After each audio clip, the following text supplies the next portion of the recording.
speaking now about letting the kite out bit by bit. And what that basically means is we allow our children bit by bit to take more responsibility, more responsibility, more responsibility. Just in a simple sense, something like food illustrates it to us well. When our children are small, we feed them with a spoon. We literally have to try and get the food in there. They need it, but we better get it in there, otherwise it doesn't go in. In time, they get to hold the spoon themselves, they feed themselves. In time, we have to teach them to make a sandwich themselves. We might pack the lunchbox, but then there comes a time when we say, all right, you pack the lunchbox. And then there's a day when we'll say, help with the cooking, please. And then there's a day where we'll say, you do the cooking for us tonight, please. And then suddenly they surprise us, hopefully one day. And it's just I'm still waiting. Well, the first paycheck comes and they say, I'll take you out. But there's a gradual handing over of responsibility. Now, Belinda, I heard you saying something about father's role in terms of that. Yes. It often occurs to me that moms are the ones that have to do a lot of the deciding when to let out the kite. And from my point of view, sometimes moms tend to be a little bit more overprotective, so they hold on tighter for longer.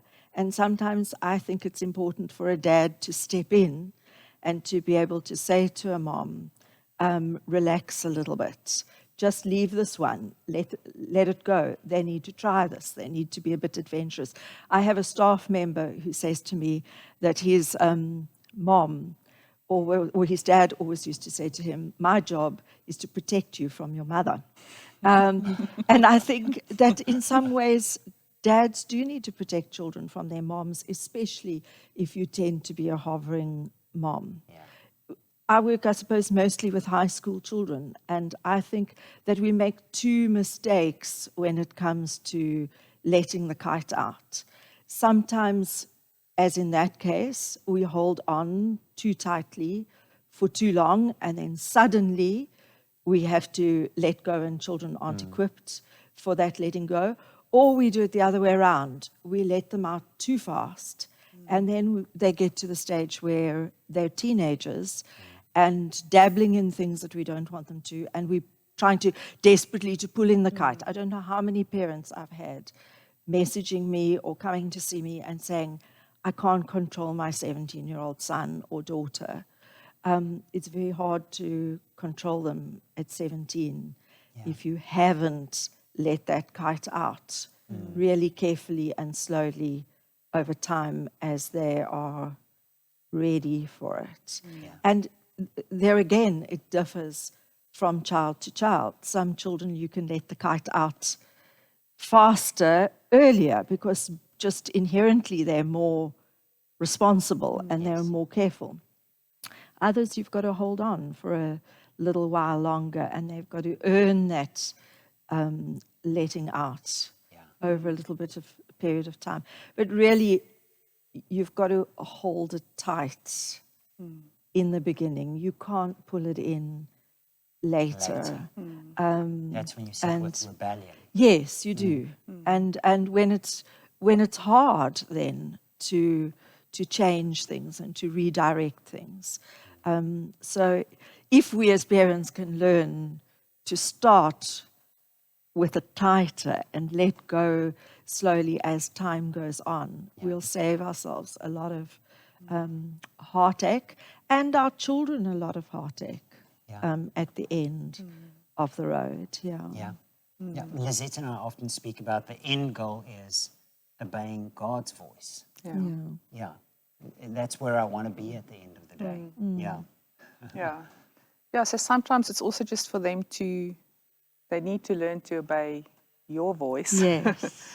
And we often say with our kids as well, it would be with various things we would explain, because they can't always handle the whole explanation. But to say, you don't understand this yet, but know that I've got your best interest at heart. So when I say no, it's maybe no for now, and at a later stage you can do something. But it's the same way, I think God would be with us. We've also, sometimes you hear him saying no on something, and you can't understand why it needs to happen that way. And then 3-4 years down the line, sometimes you go, oh, Now I That's see why, it. yes. And I'm glad I listened.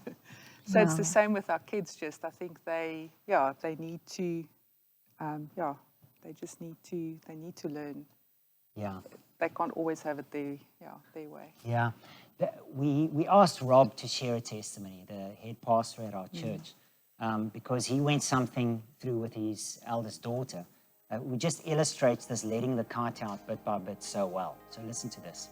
Yeah, a number of years ago, obviously quite a few years ago, our confidence in our parenting was tested when our then 17 turning 18-year-old daughter came and said that her and two friends wanted to have their 18th birthday in a nightclub. And Julie and I spoke it through, and we eventually agreed that this would happen, and we weren't going to go to the 18th birthday. Obviously, we were a bit old for that kind of dancing and noise. And subsequently, the three of them had their birthday party at the nightclub. And then I was questioned at church, obviously, by a number of people, but one person in particular asked me how I could allow my daughter to have her 18th birthday at a nightclub. And my answer was really quite simple, was that I've had 18 years to train her. And if after 18 years of training her in how to live her life, she was causing me fear, it really meant that I'd failed as a parent, that I had no confidence in what I'd put in her over the last 17.5 or 0.9 years. And therefore, why would I not let her go? Why would I not trust her in trusting in my own and Julie's parenting ability?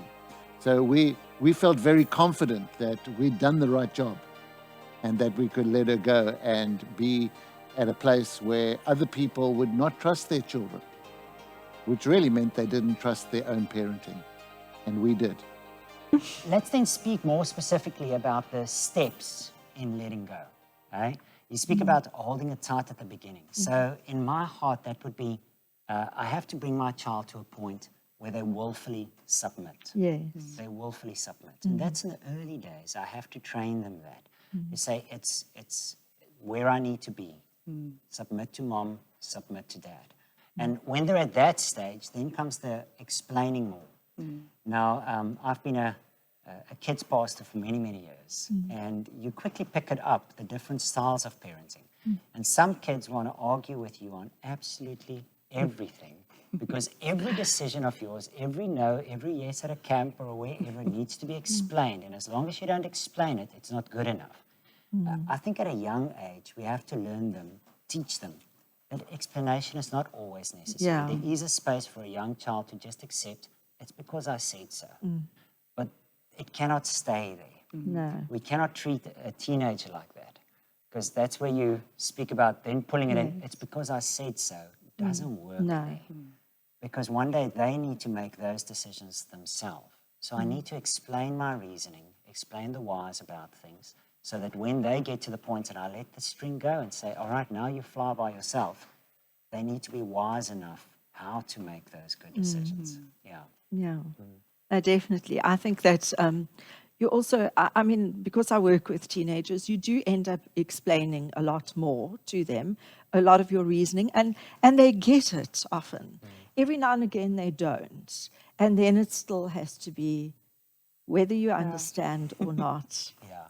this is the way it is. Because for now, I have the bigger picture. Yeah. And you need to be able to trust me on that picture. Yeah. Otherwise, yes, there will be consequences. Yeah. Now, Belinda, I asked you to share a testimony about consequences, because every time I let the string out a bit, the thing that we struggle with as parents is there's going to be a consequence. Can they deal with the consequence? Can I deal with the consequence? If I trust you now making your own sandwich and the kitchen is in a mess, or I trust you to go to that friend, what are you going to do? Or that first sleepover. That's really where we bump. That's where we want to grab in. Yeah. But consequences are such an important part of the lesson. So why don't you share with us Yes, our eldest son, well, because he was the eldest, he was the first one to get a phone. And it was still in the days before smartphones, so it wasn't quite as complicated as it is now. But I think you used to get little red pamphlets, as I remember them, where you could buy screensavers or music or something on there. And he got his phone and he got a hold of this pamphlet. And I think innocently didn't realize that everything that he downloaded had a cost to it. And so he happily, Bryden presses buttons, he, will always try everything, and he happily downloaded everything. And when Andrew got the bill at the end of the month, he'd run up a 2,000 Rand bill. How many years ago? Which was considerable. I mean, he's 29 now, so we're talking a long time ago. And as I say, I think it was innocent because when he saw the bill, he was horrified by it. But he'd still done it. There were still consequences, and we had the choice of you bail him out and you excuse him and it happens again, or you do something. And so we chose to take his phone away from him and to say that we'd pay the bill, but until he had paid us back the 2,000 Rand, actually ended up more than that because he had gone into the next month already and there was another 1,500 Rand bill that followed. Sure. But until he had paid back every cent of that, he didn't get the phone back. And it was hard at the time, and maybe it felt, I think in essence, it felt more unfair to us than to him because he really got a fright. But it taught something incredibly valuable. And it taught the fact that he needed to check things first and that we weren't going to bail him out, even when he made a mistake, that we'd be there, we'd pay the bill, we wouldn't let him go to jail, but he had to accept the consequences of his action.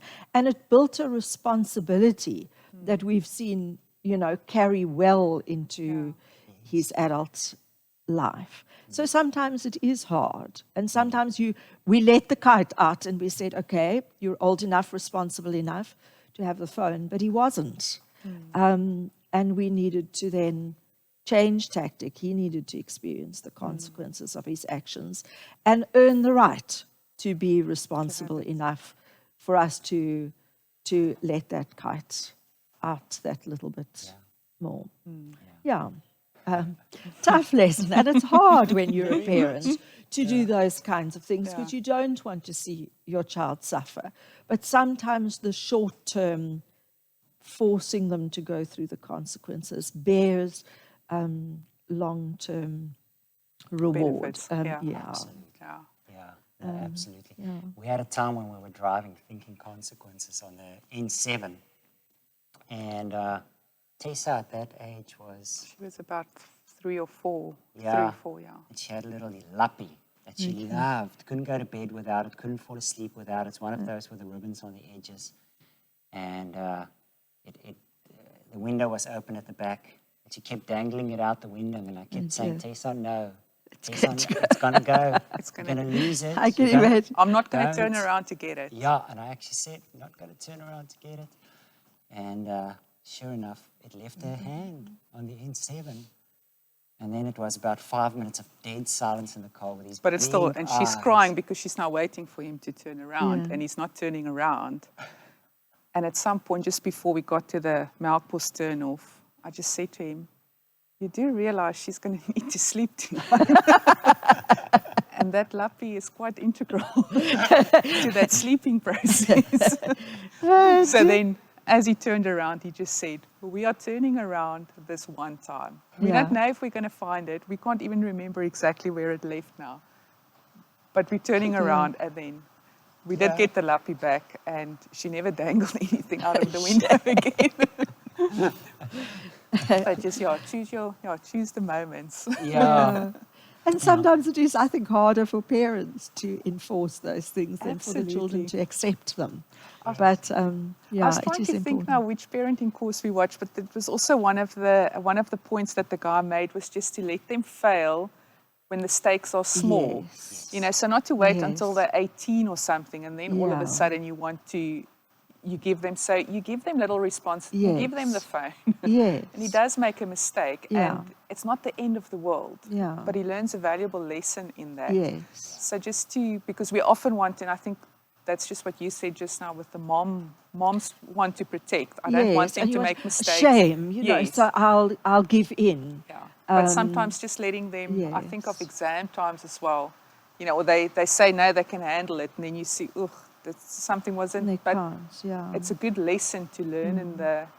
I think also with one of our kids, it was a science exam, and I knew they didn't study enough. And then when the report came, it was quite a shock when the marks were, and it was like, oh, I think I only studied half of the work. I didn't really pay attention to the rest. It wasn't a horrible mark, but it wasn't as good as they Yes. were used to. But the next time they studied properly. Yes.